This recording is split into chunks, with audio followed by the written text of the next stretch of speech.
outbound investment controls. What's up with that? To discuss, I have on Emily Benson of CSIS and Martin Chorzempa, who's a fellow at the Peterson Institute. Welcome to China Talk, you two. All right, Emily, what's happening? Well, I appreciate the guiding question. Let me just walk through basically the TLDR on how we got here and what things mean. So for the first time ever, the administration this week released an executive order asking the Treasury to close a perceived gap in trade and investment authority. This was under the assumption that we control outbound items, technology, and software with export controls, and that we also screen inbound capital through the Committee on Foreign Investment in the United States for national security purposes. That begs a sort of simple and obvious question. So why don't we control outbound capital and know-how, two countries of concern that could essentially pose a national security risk? This is not the first time we've had this discussion. This is not unique to the Biden administration. It surfaced initially in 2017, 2018 during the AGRA-FIRMA debates that resulted in a comprehensive reform to these trade and investment authorities in the United States. In the last year or so, the administration has become increasingly keen on getting this thing through.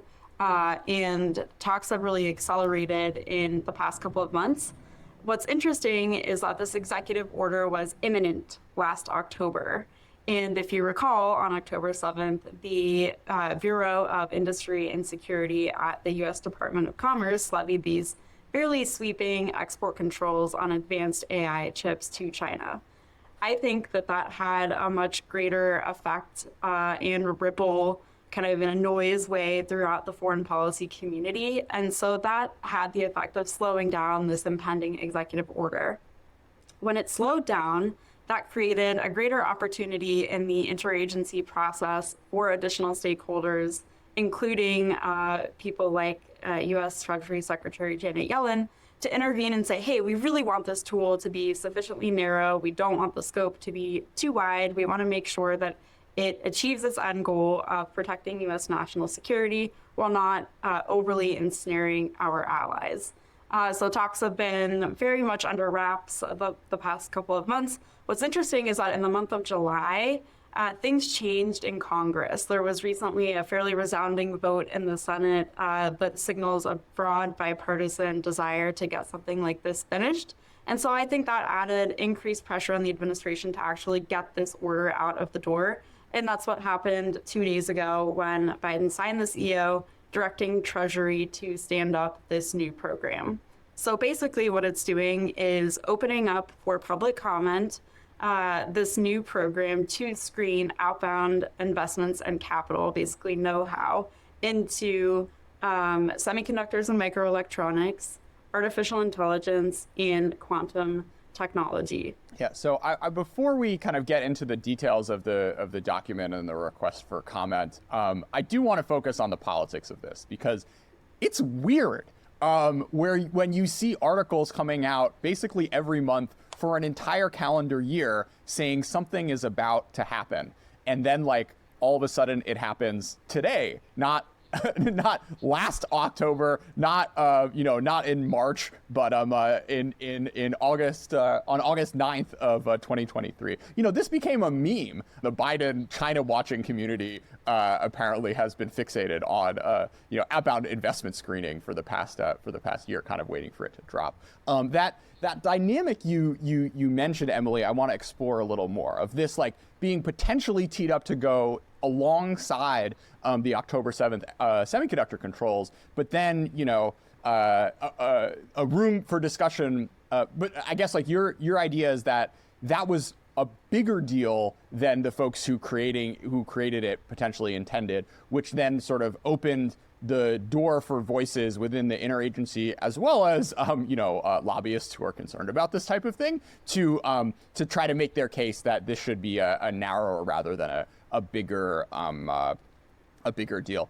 Martin, Emily, care to expand on the dynamics that ultimately led to not the maximalist version of this ultimately coming out of the Biden administration? Sure, I can do that. And just before we do that, I want to add to the context just one brief thing to kind of make it concrete, which is the idea is you can't export an advanced semiconductor to China. You can't you can't send them chip design software. You can't send them, equipment that makes the most advanced chips. But you could invest in a company in China that was trying to make advanced chips or make that software. So the idea was there was this loophole where U.S. capital could do what U.S. exports couldn't. And that ultimately the effect of that would be that over time, U.S. capital would help China become so good at making its own stuff that it wouldn't need U.S. stuff anymore. And then U.S. export controls would be neutered. So I think that's really the core concern that this is trying to address. And so very much related to October 7th. On the politics, it's been really fascinating to watch because the initial proposals from Congress were really, really, really broad and did not get traction. And there was an interesting partisan divide here, very different than usual, where actually Republicans, some were very much for this and were driving factors behind the idea of having this outbound regime. And other Republicans were like, absolutely no way. This is something that expands the power of government and gives them the ability to, ask questions about all sorts of investments that we haven't done before. We suddenly put like capital controls in the U.S. and we're the open, free flow of capital kind of country. So that led to a lot of the opposition. And so in a sense, the Biden administration was in a tough position where the legislative branch couldn't really get a law passed that everyone could agree to. And they kind of said, okay, Biden administration, do something yourself. And by the way, there's no political consensus on exactly what it should cover. And that makes it really, really challenging to get something. And this is, the impact of having an excessively broad or poorly written version of this would be enormous. It would, if you make this way too broad, it could bog down, a U.S. investment in allied countries that have a subsidiary in China. It could lead to a huge financial decoupling between the two countries that was not intended and could really damage U.S. ability to access like Chinese technology and Chinese know-how. It could bog down U.S. firms that have operations in China.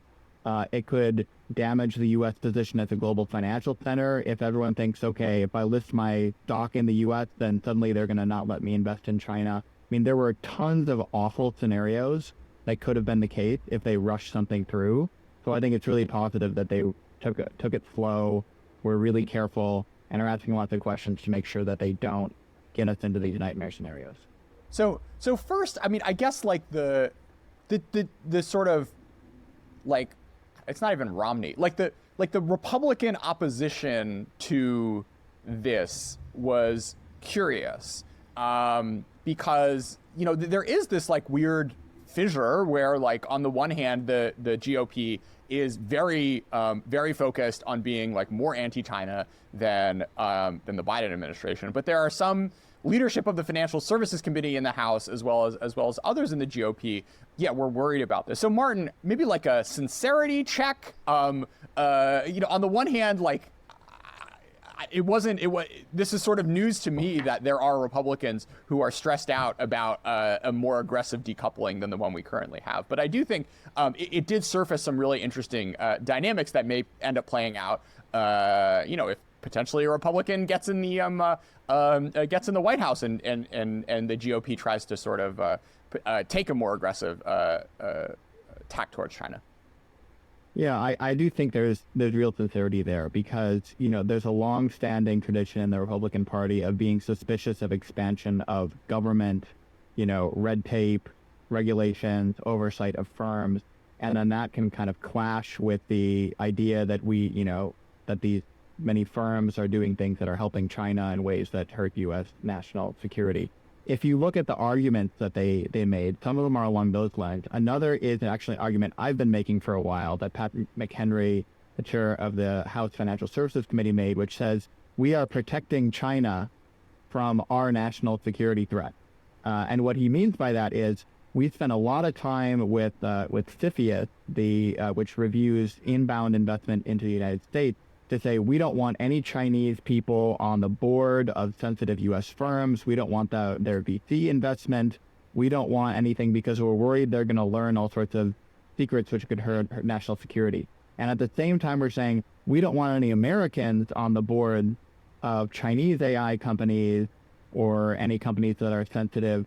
And it's like, well, wait a second. If we think it's going to hurt U.S. national security to have the Chinese on our board, wouldn't it harm Chinese national security to have our people on their boards? Like, wouldn't they learn interesting things about what's happening in China's sensitive markets when they make connections, which could be really interesting? And that gets down to whether you have this assumption that the U.S. is ahead of China on everything, and that any interaction with China benefits China more than the U.S., or if you have a more nuanced view, which I think Pat McHenry had to some extent, where he says there are a lot of things we can learn from China, where they are doing really interesting things in these sensitive technologies, not necessarily things that we like and agree with, but that U.S. investors being involved in these firms could potentially benefit U.S. national security as well.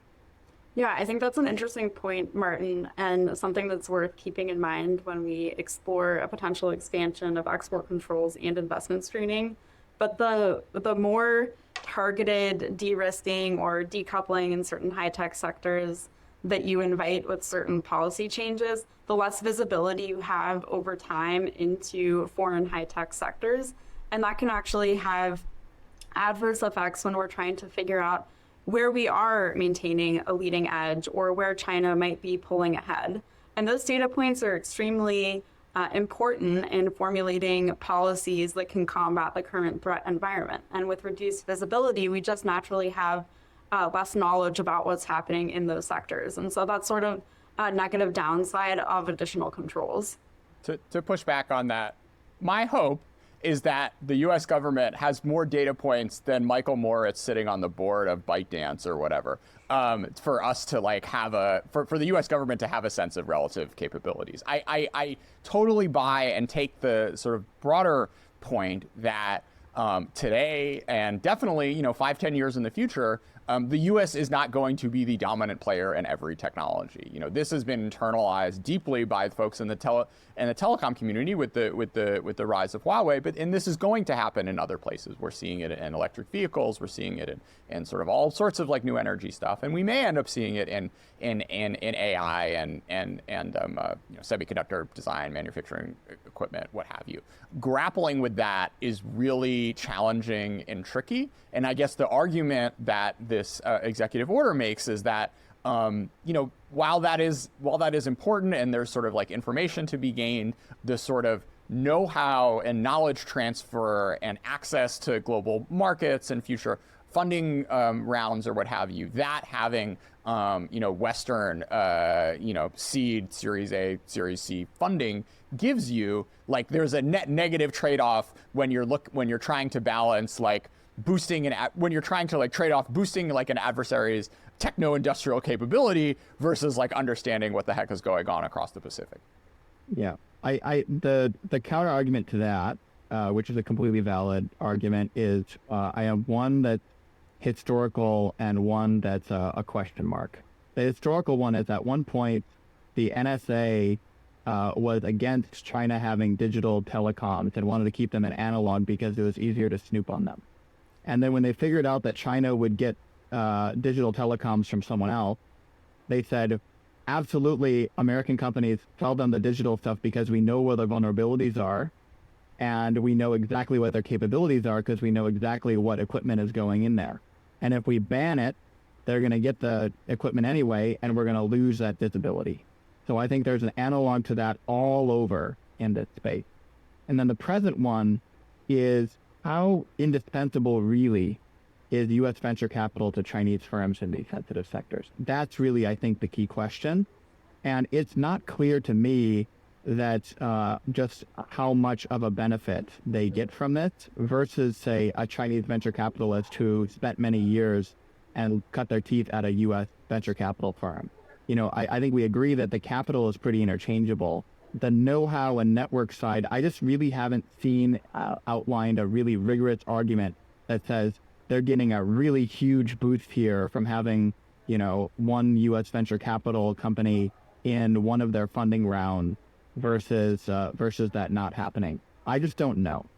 Yeah, I mean, it's a revealed preference, though, right, Martin? I think that's even though there's no data set around it. Like the fact is, like these funding rounds keep happening with like the hottest firms, which are ostensibly very much aligned with the 5-year plan of self-reliance or what have you. And then on the sort of like, all right, let's hook China on Cisco thing.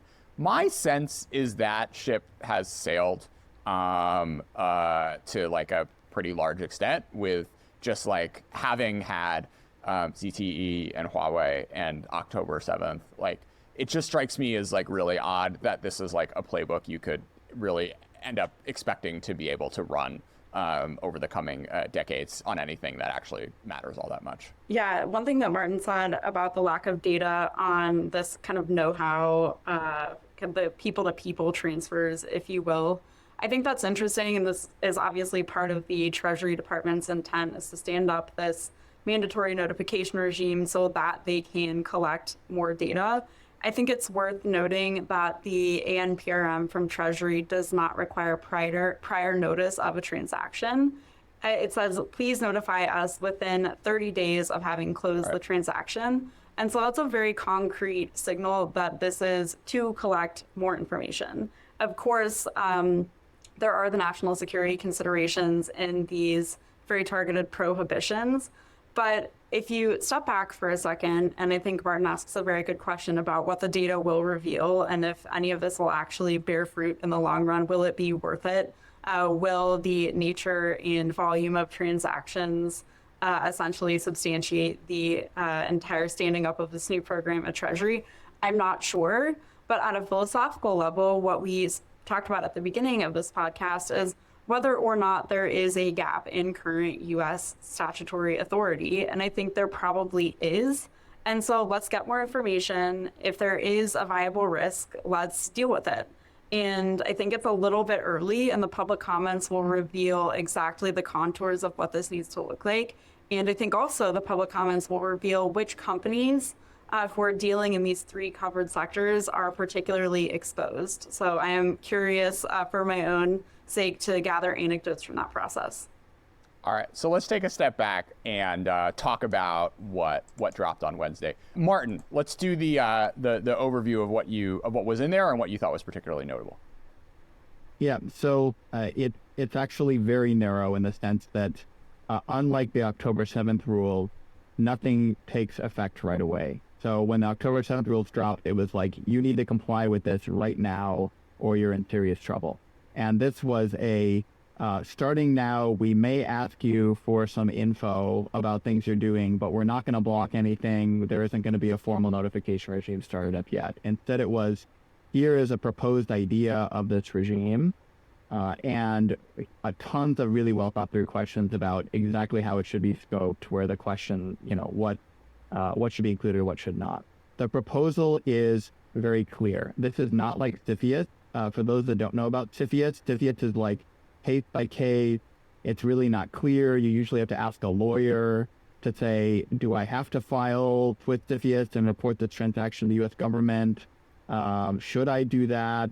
And then getting through is like a really lawyer-intensive, very expensive process. Whereas this is designed, and it requires a lot of U.S. government resources, where people are poring over every detail of the transaction to see, should we block this or force changes to protect national security. This is really different. This is very simple. You either are banned from making the transaction based on pretty clear guidelines. There are some areas of lack of clarity that hopefully will be cleared up by the time they finalize it, but that's pretty clear. Then and that's really, really tiny. It's only in advanced chips, essentially what you couldn't export to China under October 7th, in quantum, and then in AI software, which is primarily or exclusively, they haven't determined which one yet, used for military surveillance cyber applications. So it's pretty narrow, just those 3 areas. Anything else you can still do if this was passed as proposed. Then the second part is a notification regime, which is a bit broader. It's kind of like anything in the chip sector. And some applications of AI like facial recognition, robotics, so think like drone swarms, that kind of thing, and a few others. That's a little bit broader. And then That's the AI side. Yeah, so those two. There's nothing notification related to quantum. And really, that's it. Every other kind of investment you would make into China, and by the way, this applies to only kind of equity type investments. So we're talking investing in the stock of a Chinese firm, investing in debt you could convert to equity, standing up a subsidiary in China that's a Chinese entity, or doing a JV, standing up a JV that creates a Chinese entity. So that part is pretty narrow, actually. And then there are some, specific things we can get into about scoping a little bit later around the 50% rule that Emily and I have already had some back and forth on. But really, it's like, it's ban, notification, or nothing. There isn't really a case-by-case basis kind of thing. And it exempts kind of investments in public securities. So if you're traded on a stock exchange, not going to affect you. By the way, we can already ban that kind of investment with the Chinese military company list, which the Treasury also manages. And it doesn't include like index funds, and it doesn't include LP investment, at least most LP investments into Chinese, into venture funds that might invest in China, as long as you're not, secretly acting like a GP and kind of directing the investment behind the scenes as an LP. So pretty narrow, pretty small. I think that makes sense considering, we don't know how big the problem is. We know there's a loophole. It might be a really small loophole. And if it's a really small loophole, that's what we discover with the data, then it'll make sense to have a small, clear regime fixing a small loophole. Yeah, if I could just add one thing based on Martin's helpful comment about the Committee on Foreign Investment in the U.S., CFIUS, I think the one potentially valid criticism of this new program is a fear that this new program will balloon and that it will look like CFIUS, which essentially functions like a black box. So I was talking to a longtime CFIUS lawyer recently who said that certain cases that go through this review process, which don't really have, the CFIUS doesn't function with a clear risk taxonomy. So it is a case-by-case evaluation, but certain cases can be viewed by up to 300 people spread across different agencies in the U.S. government. So if you're how many people do you think have looked at the TikTok thing? 300, Way more 000. than 300. I think we can be sure. Yeah, well, this invites a very practical problem on the human level, because if you're a young, ambitious staffer and you want to prove to your boss, hey, I'm very attuned to national security considerations, then you can probably find a national security concern in any transaction. And so there are very valuable lessons from the CFIUS process, which has ballooned over time, to make sure that that does not happen to the same program. And so while I view these concerns as, I think, well-founded, everyone knows the problems with CFIUS, and that creates a huge opportunity to fix those problems going forward. And I'm pretty optimistic that with the right institutional design features, we can make sure that this does stay surgical. The concern, of course, is whether or not the scope would expand over time beyond these emerging technologies. And that's one question that's come up very frequently in the last couple of days is, so why these technologies? Yeah. I think there is clear reason to see how these could advance Chinese military capabilities, but there are also less sexy examples of where we're not covering these types of investments, for example, in Chinese shipbuilding. And I think in the coming months, especially during the public comment period, we'll see some of the more hawkish voices chime in and say, hey, why don't you also look at shipbuilding? Why don't you also look at these other analog sectors? And so that's potentially one immediate problem that could result in a fairly swift expansion of coverage. But I think to the extent that it's possible to avoid that outcome, the administration really does want to keep this very surgically focused on these three sectors. I mean, there's two ways this can go wrong, right? It could be too big and burdensome, or it could be too small and not get at the problem. And my sort of question I'm putting, I don't really understand, is if all we're going to do is like notify and collect data, why does that have to be only 3 technologies? And maybe maybe the way you talk this out is like a pilot thing. But look, the White House, I guess in May of last year, the White House recently put out a critical emerging technologies list, of which there are like 15. We've got engineering materials, we've got gas turbine engine technologies, we've got directed energy, we've got renewable energy generation and storage, all this other stuff. But sort of the document ended up only focusing on 3, and I want to kind of go through them for a second, because I do think the way that they specified what was in these technologies was super interesting. So basically, with the semiconductor one, it was probably the most predictable. Basically, like they kind of copy pasted a lot of what was in the October 7th and said, look, if you're doing anything over these thresholds or in these types of industries that we're trying to control, like that's not cool. We're not going to let you do it. The quantum stuff, we haven't yet had a big export control around quantum. They specified components of a quantum computer, quantum sensors, as well as information and quantum networking. And also kind of like asked a lot of questions in the comment period, being like, did we get it right? Like, is there any quantum stuff we missed? And then AI was sort of the most curious, I think, because there's a big sort of decision and kind of open discussion within the broader AI, commercial research community, whether it's going to be foundational models or sort of like specialized models that are going to be the ones that will rule the world. And the tack that the Treasury used to frame it was focusing on defining this stuff as specialized models. So Martin alluded to it. It said AI systems designed to be used for specific end uses with impacts or consequences of the following end uses. And then we have, military, mass surveillance, digital forensic tools, penetration testing, control of robotic systems, facial recognition, question mark. And then, but sort of that model is very different than like GPT-4, which is multimodal, and I'm sure could if you gave it run of the road, like classify Uyghur versus Han faces or whatever like horrible thing you want to do. And if it ends up being, if AI ends up developing in the direction that models for specific end uses aren't really like the key, and the key is just having like the biggest, baddest model that is foundational and you can apply to all these different, particularly concerning things. Like, is it the wrong focus for the U.S. government if AI is like all important and this like, the key dual use technology of the future, to only be focusing on these like also RANs when, the equivalent of the Anthropic or OpenAI in China gets as much Western investment and know-how as they possibly desire. Yeah, I think you pointed out something that's worth mentioning, which is that the specificity of each of these is a little bit different. So semiconductors, we've had them for a long time. Everyone's very familiar with what they do, how they work, how they're used as inputs. We've learned a lot of lessons, especially in the last year, post-October 7th, about the semiconductor supply chains and industry overall. You get to the quantum part of this ANRPM, and what's interesting is that quantum is so new. It's not really market ready yet. It's still unclear which modality of quantum will have the most national security implications over time.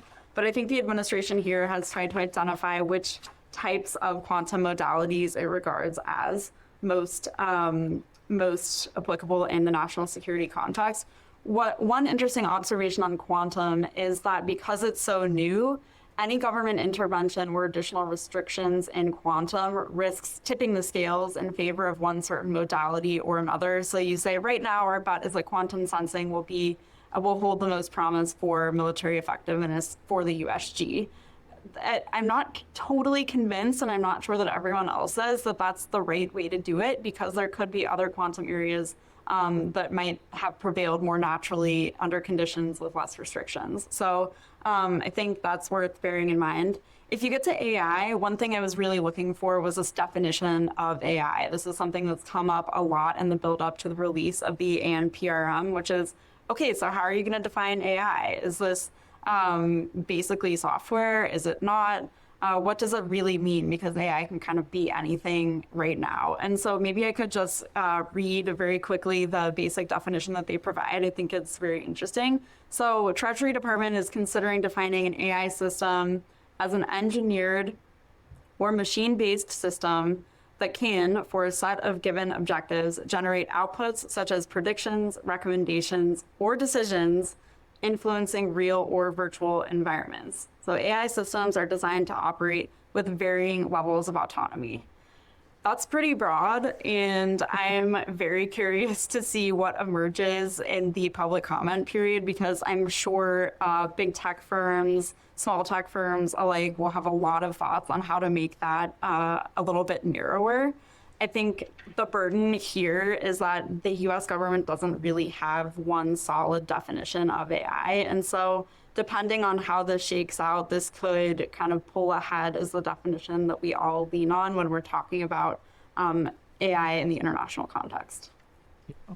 That's really helpful. And Jordan, I want to reference something that you that brings up a philosophical question in what you said. You know, there are all these technologies that the U.S. government says are critical. Why are we only controlling little bits of them?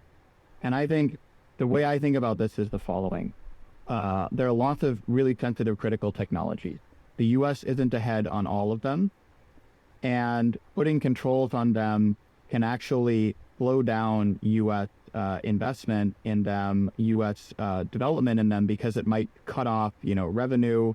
And in areas where China is ahead, or we're somewhat, or where it's a little bit mixed, if you put controls on these things and cut off the U.S. and China, it's not necessarily good for U.S. interests. You don't necessarily want to decouple every single sensitive technology area unless you've weighed the costs and benefits of it related to that specific technology and determined that actually China's getting the better deal out of the engagement. And so I think that's why it makes sense to really be careful with which technologies we do. And, let's say we shut off US and China battery connections, which is something, new green energy was something that was brought up early on in this process when they were considering putting outbound controls on it. It's actually US probably can learn more from China in how to do batteries well than vice versa, from my understanding. So cutting that off actually kneecaps the US more than China. And that's just one example and probably the most prominent. But my argument is we have to be really careful here, and especially because we're acting alone. If we're the only one to control it, and someone else from Korea, Japan, Taiwan, Europe can just step in and provide the same investment or the same know-how or the same good, then we took a great moral stand, but we didn't actually do anything to harm China. And we cut off U.S. firms from investment opportunities, from revenue, and disadvantage ourselves versus others. So I think that's why I am super pro this be careful approach. In the October 7th context, as Emily has covered in shocking depth over the past year, you've had basically the U.S. has been able to get the key players to go along with these semiconductor export controls. And I wonder, I'm curious, Emily, is it fair potentially to read into the ultimate conservatism of the document that was released, perhaps an understanding that maybe the other G7 countries weren't quite as on board with these investment controls as they were with the export controls? So historical context here. In the post-World War II period, the U.S. took a leading role on COCOM, which was basically trying to prevent the outflow of high technologies to the Warsaw Pact. When that disintegrated in the early 90s, the U.S. took another leadership role in standing up the Wassenaar Arrangement, which is the most comprehensive dual-use and conventional arms institution that we have today. I think in a lot of ways we have a historical precedent where the U.S. has said, look, there's a strategic reason to get something done that's also a national security threat. So what the U.S. is doing is kind of taking a leadership role that it has always historically assumed. And so it's not necessarily new in that context. What is interesting is that several international partners already have some sort of statutory authority to screen outbound capital flows. Taiwan, Japan, Korea each have tools, but they look a lot different. And so Japan's authority, as I understand it at least, and as Rhodium colleagues have noted, it covers primarily outbound investments in fisheries, leather goods, which I would love to know the story on that one, and then military products. And so what the US is asking actually is sort of a sea change, even for countries that already have a similar mechanism. But if you look at statements from European Commission President von der Leyen in March, she's asking the European Union to stand up their own mechanism. I think folks in Brussels were like, oh my gosh, we're understaffed. We don't really want to do this at this particular juncture. The US tried to get a resounding endorsement of this new tool in the G7 Leaders Summit statement coming out of Hiroshima in May. And it wasn't exactly an endorsement, but it said, hey, we jointly recognize that this could potentially fill an important gap in the future. The European Economic Security Strategy document that came out in June basically copy and pasted the same language from the G7. Then in July, Germany announced its strategy on China, which is a really fascinating document I encourage everyone to read. That also says, hey, potentially in the future, this Outbound tool could be useful. But overall, allies are very concerned about the potential extraterritorial reach of the tool. I think they're also curious to learn more about the underlying national security justifications. That's a problem that's come up a lot in the wake of October 7th, which is that I think the administration could maybe strengthen its arguments a little bit and clarify in a very straightforward manner, hey, these are the concerns. This is the reason that we're standing up this new tool. So this is a great opportunity for, in particular, the White House to go out and say, here's what we know, here's what led to this outcome, this is exactly why we want your buy-in. So if they can provide that type of information, that'll really advance the discussion among foreign allies. But the first partner who is coming down the pike with a more detailed plan for how to move forward is the European Commission. And we anticipate some sort of work plan to drop in December. So I'm especially looking forward to seeing just how detailed that proposal is. Martin, what else you got? There is this really interesting part where it says that if you have a company who has a subsidiary that is in China and working on one of these technologies that either needs to be notified or is prohibited, you can still invest in that parent company if the activity, if the Chinese subsidiary doing whatever is covered by this thing is less than 50% of its business. And it uses a few indicators to get that. And there's some debate about whether this means you could invest in a Chinese automaker with a small chip design subsidiary that designs chips for its cars, just like Apple has a chip design subsidiary which designs chips for Apple devices, if that chip design thing is relatively small. And I think this is really crucial to the allies' point, because if you have a Korean company, let's say, that has a Chinese semiconductor subsidiary, then you don't want necessarily, you want to be really careful about whether, to what extent you apply these rules to U.S. investment in that Korean company, because you don't want to bog down a bunch of investment at allies, but you also don't want to make it really easy to get around this by using sham intermediaries. Right, by like creating some shell company in the Cayman Islands, you invest in that, and then you make, all the covered investments you wanted to, too easy. So that's really where a lot of the rubber is going to hit the road on this, is how do you make sure you stop the sneaky shell company game or merger of, say, a sportswear company with a chip design company, so that the, the group company has less than 50% of its revenue from chips. Therefore, you can invest in it, and the money just gets, then shifted right down to the chip design company.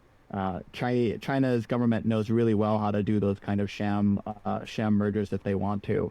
So this is going to be one of the trickiest parts of it, and they have to be really careful to thread that needle and not, hit a lot of allied investment. So that's going to be one of the main things to watch, is how does that provision develop through public comment and lots of congressional pressure to expand this thing and make it hit a lot more investment than it looks like it would now. So I want to close on this final question, which we've raised earlier, but I think is going to be the key question for policymakers, in the coming years, which is what to do when Chinese firms are ahead of you technologically. And there are like a few different pathways, right? You can sort of take the one that Martin is sort of alluding to of, let's try to partner with them, learn their secrets, do the, technological upgrading game that all East Asian countries have done so well over the past few decades. You could take a playbook out of, what China's done of, some combination of industrial espionage and government support, which is, not super foreign to American and European history, even though for the past few decades, America has been like very much opposed to any sort of this, under the board, like technology secret stealing or what have you. And then, there's this other like big variable of like what Beijing is going to do now that it today and tomorrow is going to have real leverage that it doesn't currently with respect to the West, when it comes to doing export controls of its own. It's going to be a fascinating dynamic to think about and ponder. Yeah, I think the realization that China might be pulling ahead right now is, that meme where it's like panic with the head. It's sort of in that stage, like, oh my gosh, we're not the leader in every single technology ever. That is uncomfortable. And there's this piece in foreign policy that's actually quite interesting about how the concept of multipolarity makes the US fundamentally uncomfortable. And I think that's worth unpacking going forward because it's so sadly true and so obvious. And I think we're really in that stage of, all right, we're acknowledging finally that we actually are not the leader in all of these technologies. And what that means is that we have to have an affirmative agenda for pulling ahead where we can. And this is where the need for a solid trade policy comes in, and it really plays into the promote side, not only the protect side of the pillar. Going back to the European Economic Security Strategy from June, they actually added a third P. So you have protect, promote, and then partner. And that's very think tanky in some ways. But at the end of the day, it's really saying, look, we need a solid agenda for getting buy-in over a long time horizon with our close partners. What that basically means is who has what? Who has the talent, the actual critical mineral inputs, who has the architecture that can help us build up this new structure going forward so that we reduce risk, we maintain efficiencies and cost effectiveness where possible, we maintain open trade and investment where possible, but at the end of the day, our national security is better protected than it currently is. And squaring the circle on that is very tricky, especially when you have competing constituencies. And like anything in foreign affairs, your perspective on how this all should go down depends on where you're seated. And so I think we're really at the beginning of asking that next tranche of questions of how we put into action all of this in a way that creates durable buy-in. I love that idea of Americans being like temperamentally uninclined for multipolarity. So I've been spending a fair amount of time thinking about Japan in the 80s because that is sort of the last moment that this happened. Where I guess it sort of happened in like the 40s and 50s with the USSR, but like that pretty clearly was like just not necessarily going to be the case of like the Soviet Union being a leading edge technological competitor. But the Japan threat was real. The irony, of course, is sitting back today, it's like this country was like a treaty ally. It didn't have a military and was like completely dependent on the U.S. and ultimately, would do whatever America wanted when push came to shove over the course of the 80s when it came to, restricting its own exports and changing its currency policy and opening its markets and what have you. And, now the dynamic is very different. I think that the sort of partnership angle, something that Gerard DePippo, I think, mentioned on China Talk, is that, at the end of the day, America plus friends for the next century, as long as the friend architecture is the same, is going to be like 2/3 of the global economy. And China plus friends is probably going to top out somewhere between like 25% and 1/3. And as long as you keep that in mind, these sorts of dependencies on net will much favor like the G7 and like whoever else, is able to really hit it big in the 21st century than, China plus Kazakhstan and Burma. So with that as kind of like the lodestar, it makes these challenges a bit less daunting when you're only looking at, oh man, like look at all the ships and solar panels and electric vehicles that are coming out of China.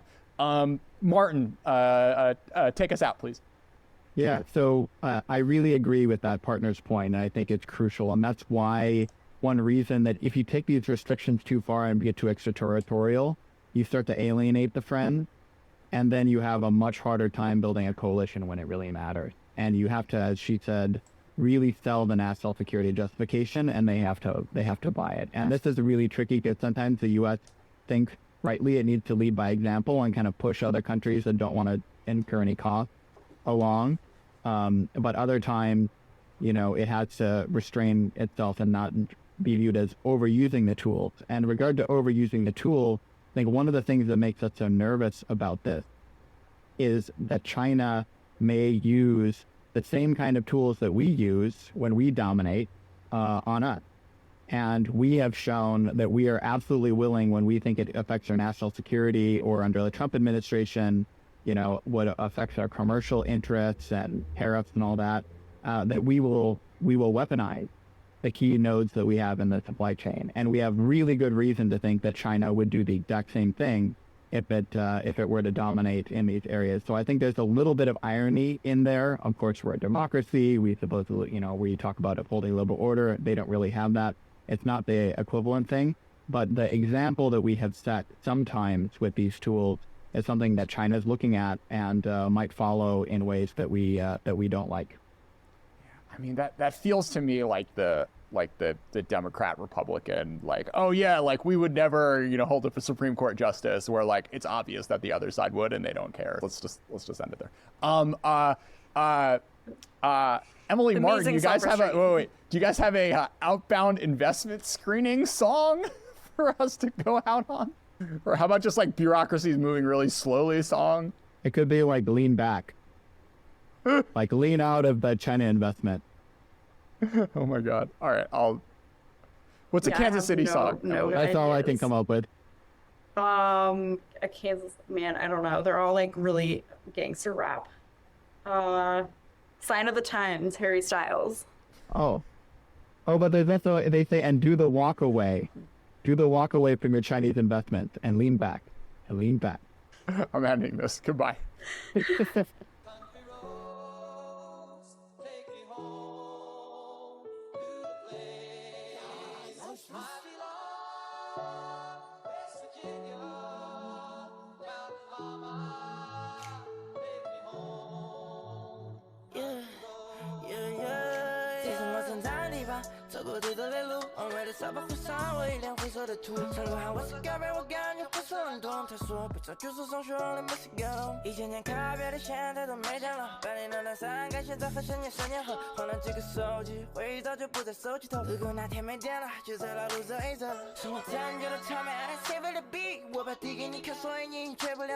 When I see my old friend， 我给他个开口，是否记得我们在那附近配过快手？3年后，美好的兄弟伙早就扬帆，去不同的地方，但心都在我的旁边。Looper 写这个烟，我觉得这很洋派，盖上有保存让我的跳起刚刚。报的没钱，但在我心中有一些越狱花一点钱，留下2记乒乓球。我们让美观众慢慢过分的业务。That time， 我的兄弟就是我的全部。场面上充满了有个我说不出来的脏，如果我的球棍不上篮，我就要耳光。If I never leave, I can't make my first song。爱这块黑了，还挂在门上。Miss my 不梦幻归故里，也我明白哪里我属于，看去让我留下足迹。所有人都晓得我肯定有出息。It's my city， 会当教室应用听，别人为啥的房子小子应用听。It's my city， 会当教室应用听，别人为啥的房子小子应用听。这是我成长的地方，走过对的路，往来的扫把会上我一脸灰色的土。成功喊我是改变，我感觉火车轮动。他说别找举手上学了，没事搞懂。1000年卡别的现在都没讲了，8年的3感现在发现你3年后换了几个手机，回忆早就不在手机头。如果哪天没电了，就在老路走一走。